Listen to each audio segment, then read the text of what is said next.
Mas só uma correção, eu não sou coach. Acho que a imprensa insiste nisso aí. A partir de agora, quem falar isso é fake Mas news. Mas é conhecido assim, isso. Então vamos rever. Como é que a gente classifica? Você sabe que eu tinha essa pergunta para você. Vamos porque lá. A gente entrevistou aqui o prefeito, Ricardo Nunes, o candidato Boulos, o deputado Boulos, e eu vi em outras declarações, enfim, sempre que se referem a você, falam o coach, nem se adicionando, falam o coach.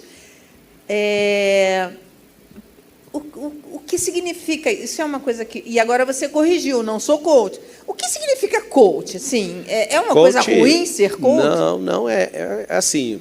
Hoje as pessoas elas falam que são qualquer coisa e se elas se considerar ser qualquer coisa, você tem que aceitar calado. Né? A gente está nesse mundo.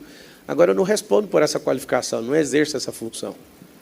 Eu sou investidor, já publiquei mais de 60 livros, sou CEO de um grupo de mais de 40 empresas, que eu sou majoritário nelas. E essa pegação no pé sobre o coach, na tradução do inglês para o português, nada mais é que treinador. Só que coach é uma profissão, eu não exerço essa profissão. E por que eles chamam assim?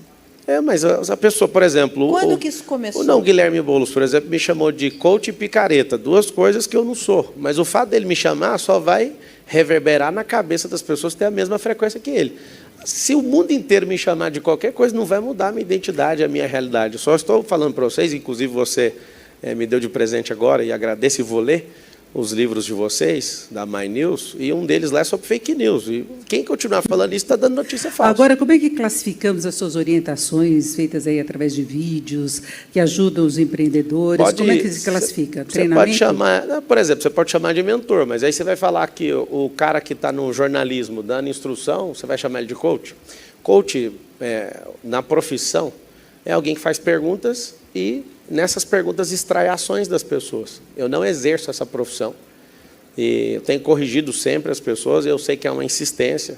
Eu tenho um vídeo no Instagram com 56 milhões de visualizações, onde o pessoal da Globo, né, de forma deselegante, fala que eu produzi uma fake news ali, que eu já comprovei que aquilo ali não existe. E aí eu falo, se fosse tão informada, pelo menos saberia que eu não exerço essa profissão.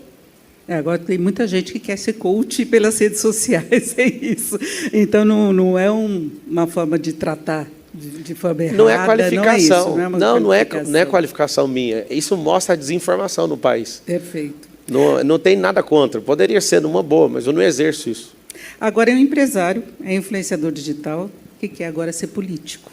E já tentou, já foi candidato a deputado, foi eleito. A eleição foi barrada sob a justificativa de falta de documentação, mas teve uma votação expressiva. Já se cogitou seu nome até para a presidência, quando se falou da inelegibilidade do ex-presidente Bolsonaro, e agora possível candidato, pré-candidato à Prefeitura de São Paulo. Qual o seu objetivo? Meu objetivo é servir. Eu acho que tem uma fase na vida das pessoas que conseguem prosperar muito, que ela não acorda mais com desejo de comprar coisas. Você vai ver que a maioria dos bilionários do mundo, eles querem doar o dinheiro. Perde um pouco esse sentido de, qual que é o desejo em querer comprar alguma coisa, né? Eu fui picado por o espírito público em 2019, no final do ano. Eu estive em Luanda, na África, e ali eu abracei um projeto, né? Não foi eu que criei, mas eu abracei esse projeto, chama Camizungo. Se quiser ir no YouTube, digitar Camizungo, Pablo Marçal, você vai achar. E ali eu fui, né, servir aquelas pessoas, sentindo meu coração de ir. E aí, na hora que eu estava indo embora, um garoto chamado Paulo, em Angola se fala português, né? São 10 nações do mundo que falam a língua portuguesa. E aí esse Paulo vira para mim e fala assim, você nunca mais vai voltar aqui, né? Aquilo destruiu meu coração. E eu falei, eu não só vou voltar, mas só largo isso aqui depois que a última família entrar na última casa. Lá, em 2019, todas as famílias moravam em casas de lata. E eu comecei esse projeto todos os anos, fui 1 ou 2 vezes lá. Eu envio recursos, meus aniversários eu faço leilão, e milhões, né, são destinados para lá. Todo o recurso que eu já captei com educação lá, eu nunca trouxe R$1 para o nosso continente, eu deixei tudo lá, eu uso o meu network, uso a minha influência para terminar essas casas lá. Salvo engano, já deve estar chegando aí em 50 casas que a gente está fazendo, mas o mais interessante foi aí onde eu recebi isso. Para construir as casas, custaria ali em 2019 25 milhões de reais. 25 milhões de reais, a gente juntar, resolveria, né? Aqui no leilão do Neymar, que eu participei, ajudei, fui um dos maiores contribuintes lá, a gente arrecadou 21 milhões. Só que eu chamei o povo e falei, se essas pessoas não mudarem a mentalidade, não adianta dar o dinheiro para elas. O que era o cenário de 2019? É por isso que eu acredito na mudança de São Paulo, do Brasil e de quem tiver a fim de mudar a mentalidade, que é a minha principal frente. Os homens não trabalhavam, as mulheres pegavam na enxada e as crianças cuidavam das crianças. Hoje está com pleno emprego.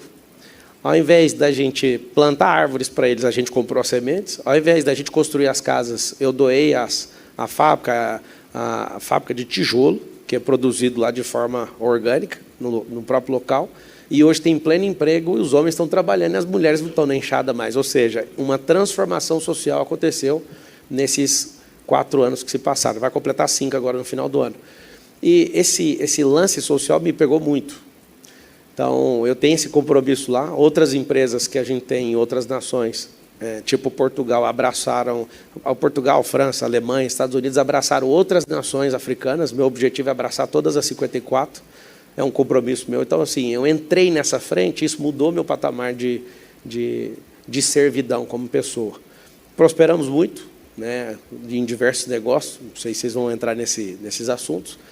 Eu não tenho nenhum desejo de comprar nada. Eu quero ajudar. Eu entrei nesse patamar nos meus 37 anos de idade, pai de 4 filhos, casado com a Carol há 15 anos. E esse é o Marçal. É claro que vocês vão fazer perguntas de várias polêmicas, e eu explico isso para vocês.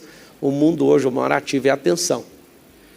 Por que a escolha do PRTB? Houve a sua inscrição pouco tempo antes da janela partidária, né? Uma mudança de partido. O PRTB pensava em lançar o padre Kelman, né, que já foi candidato à presidência. Por que PRTB? Eu não escolhi o PRTB. Foi de última hora uma questão que o Emael não cumpriu a palavra dele comigo. Eu estava em Roma, ele me liga e fala, você não vai sair mais pré-candidato. Não me deu justificativo. Segundo interlocutores aí, ele disse que ficou magoado com a fala minha, e eu não entendi qual foi a colocação dele. Eu acho que ele fechou, foi um acordo com o Nunes na época, eu acho, tá? Mas ele me pegou assim, eu rodei tudo que eu podia, fui atrás de grandes partidos. As pessoas, né, às vezes me confundem achando que eu estou fazendo isso por marketing e tudo, mas tem 2 anos que eu virei essa chave politicamente, não sei se você acompanhou, mas eu fui candidato oficial à presidência da República, na convenção do PROS, de manhã, à noite a Justiça derrubou. E aprendi demais, eu rodei 62 mil quilômetros nessa candidatura à presidência, que envolvi 10 meses e investi milhões nesse negócio, e chegar no dia, essas pessoas darem essa rasteira. Eu falei, quer saber? Eu vou virar esse negócio para deputado. Aí fui recorrendo, o Tasso está aqui, um dos melhores advogados do Brasil, meu braço direito hoje. Inclusive, ele viajou muito na campanha, né? E hoje ele é presidente do nosso grupo empresarial. Eu rodei esse tempo todo, e faltando 13 dias para a campanha, tive o cancelamento geral mesmo da candidatura, sem direito a recurso e tal, acabou ali. Eu falei, então faz o seguinte, ninguém entendeu nada. Eu falei, vira esse negócio para deputado, porque eu não vou jogar energia fora das pessoas que olharam dos meus olhos no Brasil inteiro acreditando nisso. E aí ninguém acreditou. Você vai se rebaixar? Vou com muito orgulho. A gente foi lá, 243 mil votos, fomos eleitos. E foi de novo um tapetão. Eu já ressignifiquei isso, inclusive, né? Mas eu vou vingar esses votos. Vai ser nessa pré-candidatura e nessa candidatura, sequentemente. Pablo, primeiro, boa tarde, obrigado pela presença. Boa tarde. Você controla uma plataforma de comunicação direta com os eleitores, com um domínio da linguagem, com um domínio do método de penetração digital, de engajamento digital, coisa que a classe política tenta e poucos conseguem. Então, você já entra nessa disputa com uma vantagem nessa comunicação direta com as pessoas. Mas essa tua plataforma, a tua conversa com o seu público, esses bilhões de pessoas que acompanham vocês, e você menciona sempre esses números muito superlativos, ela é sempre no sentido de prosperidade. A prosperidade é uma expressão comum nas suas conversas com o seu público. Eu vou te fazer uma provocação. Você está agora se candidatando à Prefeitura de São Paulo, né? Na condição ainda de pré-candidato, mas a partir da convenção, dia 5 de agosto, você pretende se candidatar oficialmente. Governar a cidade de São Paulo é uma plataforma de problemas. É o que eu amo. Das 3 da manhã até as 2 da manhã do outro dia. Ah, não. Me deixa pegar isso logo, então. Então, deixa eu te fazer a pergunta. Você vai deixar de falar de prosperidade para as pessoas para olhar para o buraco na rua e para olhar para o medicamento no posto de saúde, para o asfalto, para a falta de energia, para a poda de árvore. Qual é a sua disposição de fazer essa migração de um assunto que é muito bom para as pessoas ouvirem, né? Motiva as pessoas. Você fala sempre de como atingir os objetivos. Né? Para assumir essa plataforma que, assim, a gente sabe que você tem conhecimento desse cenário, mas eu queria te perguntar, pessoalmente, como é que vai ser na tua cabeça virar essa chave de ser solução para as pessoas, ou seja, apontar caminhos para, de repente, administrar essa enorme confusão que é administrar a maior cidade da América do Sul? Não é tão confusão assim, não. Acho que para a gente incompetente pode ser uma grande confusão. Você tendo 32 subprefeituras, você dividir o povo de São Paulo, dá uma cidade interior, cada subprefeitura. É modelo de gestão. Agora, você pegar um loteamento, eu sei que até que você vai perguntar depois, tipo, mas você vai fazer sozinho? Jamais. Mas se você entrar, igual o Nunes está aí com 10 partidos, você está 100% loteado e não tem o que fazer. A gente tem um PIB aqui de quase 1 trilhão. E eu vou te falar uma coisa que talvez você não percebeu. A minha entrada na Prefeitura de São Paulo vai provocar uma situação diferente. Hoje, aqui em São Paulo, deve ter umas 80 mil famílias que têm segunda casa ou na Europa ou nos Estados Unidos. Tem muita gente rica aqui. E o que eu tenho percebido dos meus amigos, que são super ricos, é que eles não estão acreditando no Brasil por causa do governo de hoje, federal principalmente, e estão investindo fora. Então, nunca na história do país saiu tantos bilhões, igual está saindo de investimento daqui. A gente tem um triângulo na sociedade. O Estado, que não é nosso pai, nem nossa babá, que é um suporte para o progresso. Nós temos as pessoas que precisam desse suporte e temos os ricos e super ricos que levam o progresso. Não é o governo que leva o progresso. Aí você fala, como assim não é o governo que leva o progresso? Eu te provo, nós temos 21 milhões de empresas no Brasil, algo aproximado. Fecha tanta empresa que nunca esse número dá certo. 21 milhões de empresas. Se fechar todas as empresas, quem é o governo? Então, nós somos 100 milhões de trabalhadores no Brasil e 21 milhões de empresas. Deve dar algo em torno de 40 milhões de empreendedores, apesar que se você for excluir o MEI, eu considero ele empreendedor do mesmo jeito, mas se for excluir, a gente não tem esse tanto de empresa, bem menos. Só que 50% das empresas do Brasil estão no estado de São Paulo. E aí, aqui é a grande locomotiva. O que acontece na cidade de São Paulo vai para o Brasil inteiro. Nós somos 5.557 municípios aqui no Brasil. Aqui em São Paulo, inclusive, eu fui votado em todos. Essa aí eu quero que a agência Lupa cheque aí para mim. 645 cidades tem em São Paulo e eu tive voto nas 645. Você falar sobre a minha pessoa pegar esse pepino, esse tanto de problema, para mim é uma diversão. Se você às vezes tivesse me acompanhado, você ia perceber que eu tenho um lema, é um código chamado Eu Amo Problema. Se as pessoas não gostarem de problema, elas não crescem. Eu sempre estou num problema. Eu estou terminando um desafio físico agora, dia 13, com o Cariani, que eu fiz uma aposta com ele de trincar meu corpo. Perdi 11 centímetros até ontem, estou com 75 quilos, meu ápice de peso era 100, eu estou com 25 quilos a menos, 11 centímetros de barriga a menos e estou com 8% de gordura corporal. Aí você fala, por que você faz essas coisas? Eu sou Ultraman, sou Ironman, eu já publiquei mais de 60 livros, eu gosto sempre de estar enfiado num problema.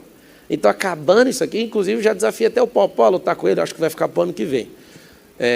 Mas, sim, para terminar a resposta, não com delonga, mas, para mim, vai ser uma completa diversão gerir uma cidade dessa. Acabei de pousar aqui no Parque Paulista, eu olho assim e fico pensando, gente, cadê a pessoa para governar isso aqui? Me dá sempre aquele calafrio de pensar, gente que não tem mentalidade de riqueza para governar uma cidade dessa. É por isso que eu coloquei meu nome à disposição. Mas, Pablo, você fala, desculpa insistir nesse tema, mas você fala sempre da sua visão de gestão, né? Gestão, uma visão social, mas tendo a visão de gestão empresarial, que você é um empresário de sucesso.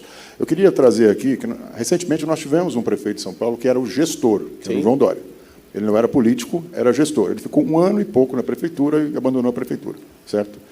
São Paulo tem um pouco de trauma dessa coisa da gestão empresarial, porque quando você chega, senta na cadeira de prefeito, para você comprar uma agulha, você tem que fazer uma licitação. Claro. Então, assim, a mentalidade empresarial dentro do poder público nem sempre prospera, para usar uma expressão que você gosta. Sim. Eu queria saber como é que você trata esse desafio de, assim, a vida toda você sempre foi dono do seu destino, você sempre tomou decisões. Isso aí está tocando meu coração profundamente. Essa lentidão, essa falência múltipla desses órgãos estatais, para mim, Como é que dá para fazer? Como é que dá para quebrar essa lentidão?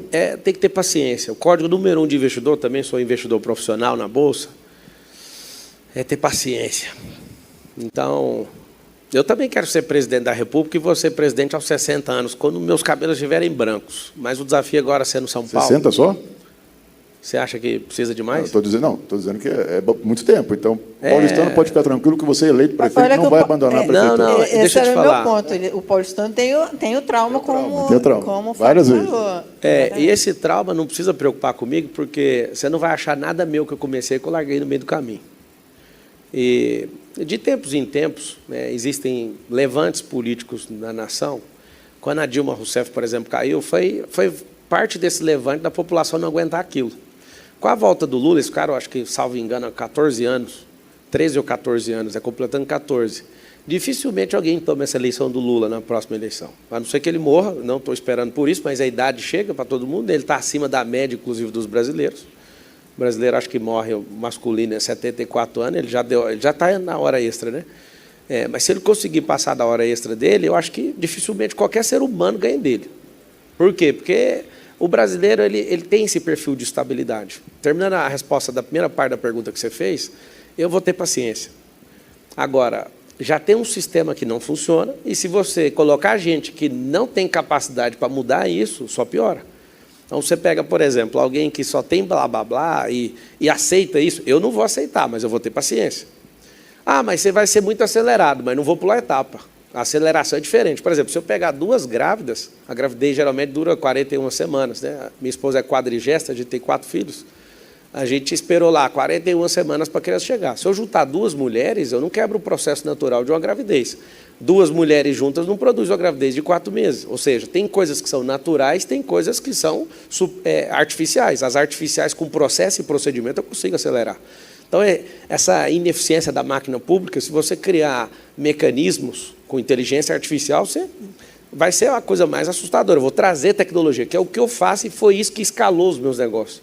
Eu acho que trazer isso para dentro da máquina pública vai fazer com que a gente não precise aumentar impostos, mas a gente aumente tecnologia para fazer com que a gente aumente a receita do Estado, que você nunca viu um político discutir nisso.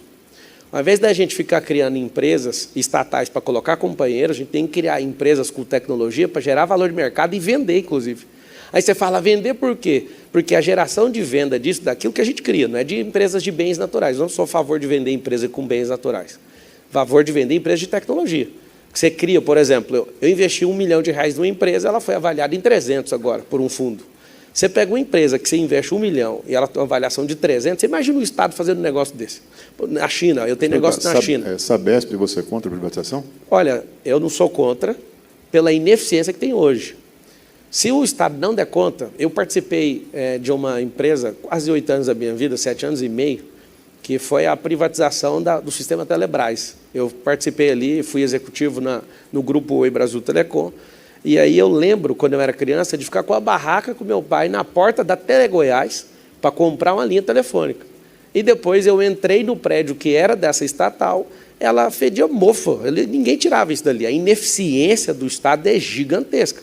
Por quê? Porque não tem um projeto institucional para a cidade, ninguém é municipalista, você não tem estadista nem republicano a ponto de entrar na política e falar assim, nós iremos fazer um projeto para o país, igual a China está fazendo.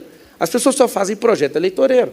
Eu sentei uma vez com o Rodrigo Garcia, na disputa eleitoral, ele jurava que ia ganhar. Falei, você não vai ganhar e vai perder com a máquina na mão. Não, mais de 400 prefeitos estão comigo. Ou seja, a ineficiência, ele não queria assumir lado nenhum, veio o Tarcísio e tomou o governo do Estado. Isso aí eu tive essa conversa pessoalmente com ele. Vou falar isso para o Nunes também, vai perder com a máquina na mão. Porque ter a máquina na mão não vai fazer você ganhar uma política. Tem que ter um plano que leva São Paulo para algum lugar. O nosso plano de governo, o nome dele é SP50, e eu vou fazer um compromisso com o povo seguinte, nós vamos levar São Paulo para 2050, só que dentro dessa década. Você pega uma frota de carros que tem 7 milhões de carros, 1,5 milhão de motos, e você pega aqui esse trânsito. Eu brinquei aqui com alguém, e aí, demorou? Como é que foi o trânsito? Eu não tenho problema de trânsito aqui em São Paulo, porque eu sempre chego de helicóptero. Eu falei para essa pessoa, nem sei quem foi, mas é da equipe de vocês, eu falei, eu vou lutar para não usar mais helicóptero. Ou seja, tem hora que eu pego o telefone, você está lá, lá perto do Itaquerão, você olha, você quer atravessar a cidade para o Campo de Marte, dá 1h40, você quer uma viagem rodoviária. Aí eu pego o helicóptero e atravesso em 5 minutos, ou seja, um absurdo um trânsito desse, e depois a gente fala do trânsito. Agora, Pablo, você está falando muito de questão de tecnologia, de criação de novas empresas e estruturas. Agora, tem problemas emergenciais da cidade que têm que ser resolvidos e que não é apenas a inteligência artificial, é você detectar esses problemas e você buscar soluções mais efetivas. Eu queria saber, da cidade de São Paulo hoje, você já falou dessa questão da mobilidade. Agora, como se poderia resolver, por exemplo, a questão do transporte público em relação ao ônibus, que é uma grande reclamação que se tem dessa demora das pessoas, a falta de linhas de ônibus, então você não tem um sistema integrado que agilize também, e muita gente acaba optando por utilizar o carro pela ausência do transporte público adequado, aí fica com o carro, tem problema até ambiental em função disso, poluição e tudo mais. Então, essa é uma questão que está colocada. A outra é manutenção das cidades, zeladoria, é questão de árvores, de você ter, agora, preocupações ambientais também, com a absorção de chuvas, de você estar preparado para fatores climáticos. Em termos práticos, né, não assim, uma coisa mais distante de criação de empresas, que é essa impressão que me passou. Como é que você começaria a administrar a cidade de São Paulo? Vamos tratar primeiro da poluição. O Bruno Covas falou que pularia de cueca, né, salvo engano, se ele não terminasse a limpeza do Tietê. Eu quero pegar essa promessa dele. Eu vou assumir isso aí, que se a gente não limpar, é tão simples fazer isso, mas tão simples. Aí você olhou de um jeito assim, não é possível. Então... Eu já vi várias tentativas da Então, você viu história. tentativa, eu vou dar um código. Às vezes as pessoas me Muita criticam. gente que prometia e depois não conseguiu. Não promete porque não dá conta de chegar no fim do que fala. E nem sabe as soluções. E aí é o seguinte, como que vai prometer você tendo um caixa de mais de 100 bi, mas já está tudo loteado? Não tem como prometer. Você sabe o que está acontecendo hoje? Eu estou analisando, o programa de governo, inclusive, não vai ter uma linha que não vai passar por mim, vai ser gente técnica que vai fazer, mas assim como nas minhas empresas, as linhas de gastos, eu olho tudo. Eu sou uma pessoa aficionada com progresso. Então, contem comigo nisso. Te dar situações simples aqui. Vamos pegar o trânsito. Por que não tem uma alma decente nesse país para falar assim, libera virar à direita quando o sinaleiro está fechado? Não precisa... qualquer um aqui que já foi nos Estados Unidos já vê que esse negócio funciona há décadas. Aí você fala, isso vai melhorar o quê? Isso pode aumentar até 15% no tráfego do trânsito aqui de São Paulo. Virar à direita com o sinaleiro fechado. Como que é isso? A população que às vezes nunca foi nos Estados Unidos, né? Grande parte da população brasileira nunca saiu do seu próprio município. Nós temos 5.557 municípios, da última vez que eu vi. A grande parte da população nunca saiu do seu próprio município. Então, eu falar um negócio desse parece absurdo. O que é o vermelho? Você chega no vermelho, a faixa da direita, você vai virar à direita. E a gente tem que adequar a cidade para isso também. Não é só falar, pode fazer.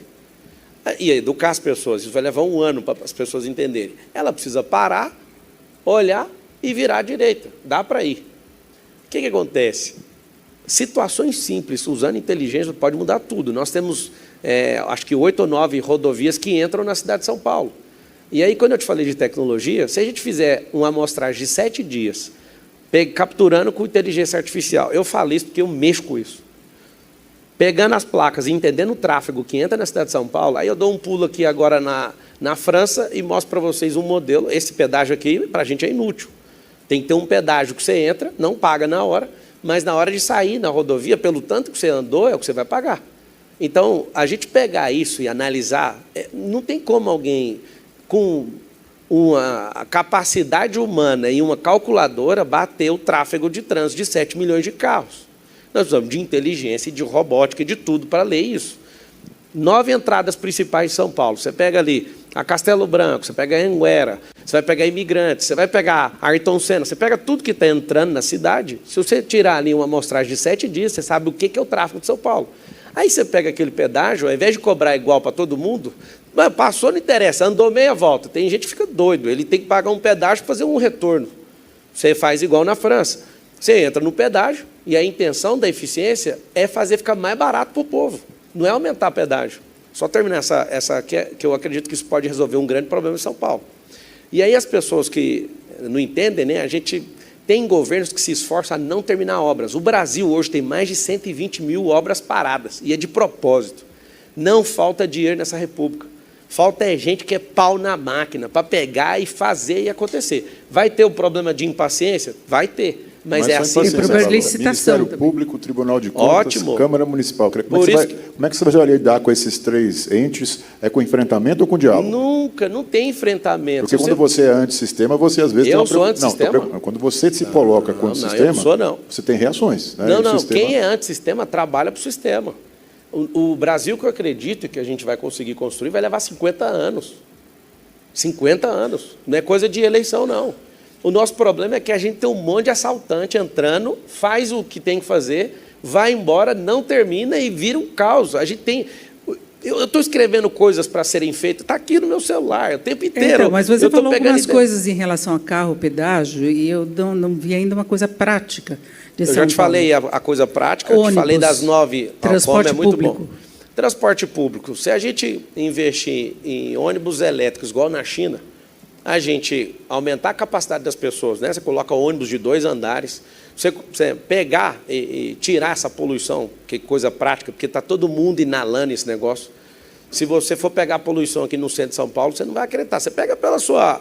Na hora que você vai tirar essa caraca do seu nariz, se você for para o interior, você vai ver, a mesma pessoa é cor diferente, pela poluição. As 9 entradas, salvo engano, de São Paulo, a gente criar bolsões de carro para interligar com os sistemas que a gente já tem. Pelo amor de Deus, eu não entendo como que não tem um trem-bala aqui nessa cidade até hoje. Como que não tem um sistema rápido para atravessar essa cidade? Por que tem esse tanto de caminhão atravessando a Marginal? Parece que a gente é um povo que aceita idiota governar a gente. Tem tanta gente inteligente para rodar esse tráfego de trânsito aqui.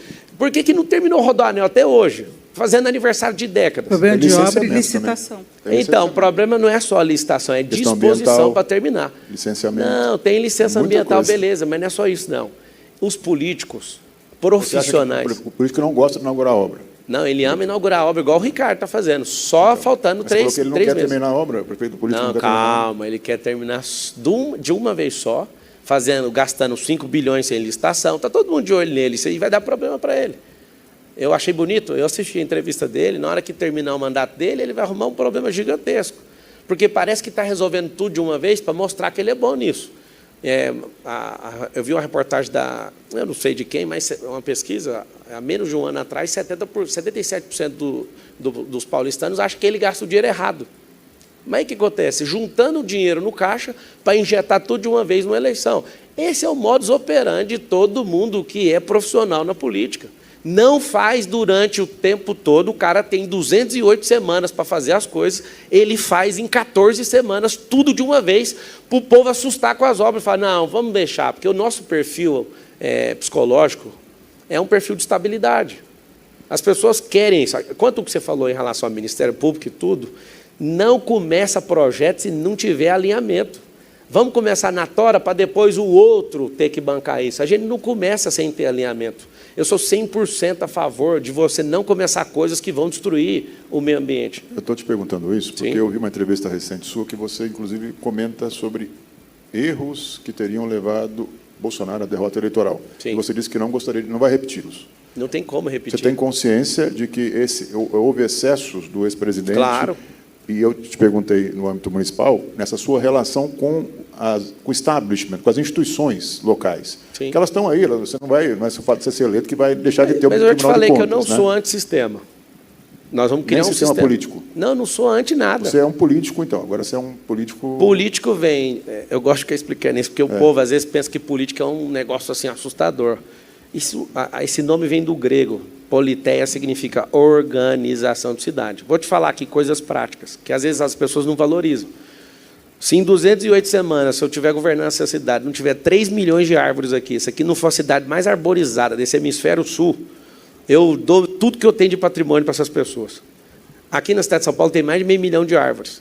E aí eu posso te falar com segurança. Se você aumentar o número de árvores, você vai melhorar a qualidade de vida de todo mundo. Eu volto à questão do transporte ainda, Pablo. Eu estou insistindo nisso Você porque eu estou perguntou querendo como? ver. Como as árvores? Como? Acho que hoje está plantando mais de 100 mil. O Ricardo entendeu isso e está fazendo acontecer. Inclusive, eu não acho o Ricardo um cara ruim. Eu acho ele um cara bom. Eu só acho que ele não é um cara para o futuro. Ele é um cara muito bom para o passado. E eu acho que ele vai fazer bem essa passagem de bastão para o próximo prefeito. Mas eu não vejo ele com esse negócio do futuro. Ele parece um cara muito esforçado mesmo. Eu até comentei com o meu time. A gente estava voando para cá. Eu falei, cara, eu estava assistindo o Ricardo falando, eu gostei do estilo dele. Ele é um cara bom, eu não acho ele ruim. Só que ele não representa o futuro aonde a gente quer ir. Esse é o problema. Já tem uma aliança para o segundo turno, então. Quem? É uma aliança para o segundo turno, é isso? Ninguém falou disso. Não, você está elogiando o prefeito? É o seguinte, a política é isso. Você acha que não vai ter segundo turno? Eu vi ser uma entrevista sua. Não é que eu acho. O Boulos ontem quis enterrar a candidatura dele. As pessoas que tiverem um pingo de sabedoria vão entender que ele foi conivente com rachadinha. Saiu da boca dele. A prova é cabal. E ele falou, não vou entrar no mérito, porque essa prova é da legislatura anterior e usando o regimento interno. Eu sou jurista, eu estava lá sentado, eu estava assim olhando para ele. Nós ficamos lá umas 3 horas juntos, eu encarando ele, falei, mas você está ficando doido, muda esse voto aí, cara. Não vai por quê? Porque ninguém quer saber o que é certo e o que é errado, quer saber o que o governo patrocinou. E aí, quando você fala isso, só de eu elogiar o cara, você já falou, então vai pintar uma aliança? Esse é o problema da política. Se você falar bem, você está junto. Se você falar mal, você está contra. Nós somos seres pensantes, a gente tem que criticar todo mundo, inclusive a nós mesmos. Mas vai ter que lidar com a Câmara, no caso dos seus projetos. E tem projetos que você já está colocando que são assim muito desafiadores, Sim. fora do que está no padrão. Existe uma política, um sistema político complicadíssimo aqui no Brasil. Você sabe que é marcado, que todo mundo fica esperando a contrapartida do político. Claro. Existe isso. Então, quando você fala, por exemplo, de transporte, o que atravessa São Paulo, teve uma demora do Rodoanel que depende do governo do Estado. Não é, isso não depende da decisão de prefeito. Claro, os caminhões têm que atravessar a cidade. Não, eles da vão mesma atravessar, forma que São só que a Paulo, gente vai criar mecanismos diferentes para eles passarem. Só que qual? Primeira coisa, se você criar bolsões onde as carretas... Eu tenho carreta, eu mexo com transporte também. Se você encosta e descarrega naquilo e faz com que aquele lugar saia caminhões pequenos, você já Mas eles têm que atravessar para o porto. Não, é o seguinte, aí depende do horário. Nós temos que criar situações... O governo do Estado que é dono do Rodoanel. Mas a gente precisa de ajudar, porque Pablo, falando de mim, falando de partido, eu tenho extremo respeito pelo Tarcísio, que ele é uma máquina de fazer obra. Eu imagino eu acordando em 2025, com todos os problemas que vocês estão falando aí, mas sabendo que o Tarcísio é o governador, eu vou dar risada, eu vou falar, cara, é o seguinte, você tem 644 cidades para você preocupar, a principal você deixa comigo. Mas se você precisar de mim agora, para pegar na enxada, ou pegar uma reta escavadeira para terminar esse Rodoanel, vamos para cima. É o Ministério Público, vamos agir o mais rápido possível, fazendo relacionamento com todo mundo. Não tem como a obra durar mais de... Você pega uma obra, se fosse japonês fazendo, era 6 meses. Brasileiro leva 30 anos para fazer uma obra. Muitos prefeitos tentaram, por exemplo, tirar o CEAGESP de São Paulo para diminuir o movimento, não conseguiram. Não, então, não é chegar e falar que o caminhão não vai passar. Eu não sou contra isso, não. Inclusive, eu mandei 144 carretas lá para o Sul, com mais de 3 milhões de quilos de suprimento para salvar o povo do Sul.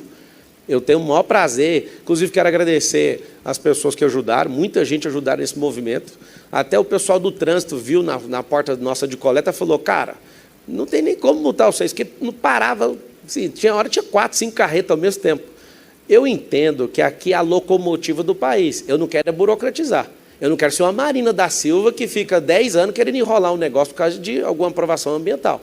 Mas a gente não pode pautar projetos sem aprovação primeiro. Eu te falo, porque para disputar a presidência em 2022, eu peguei parte desses projetos e é proposital que esses projetos se atrasem para ter mais desvios de recursos. Esse é o modus operandi desse povo.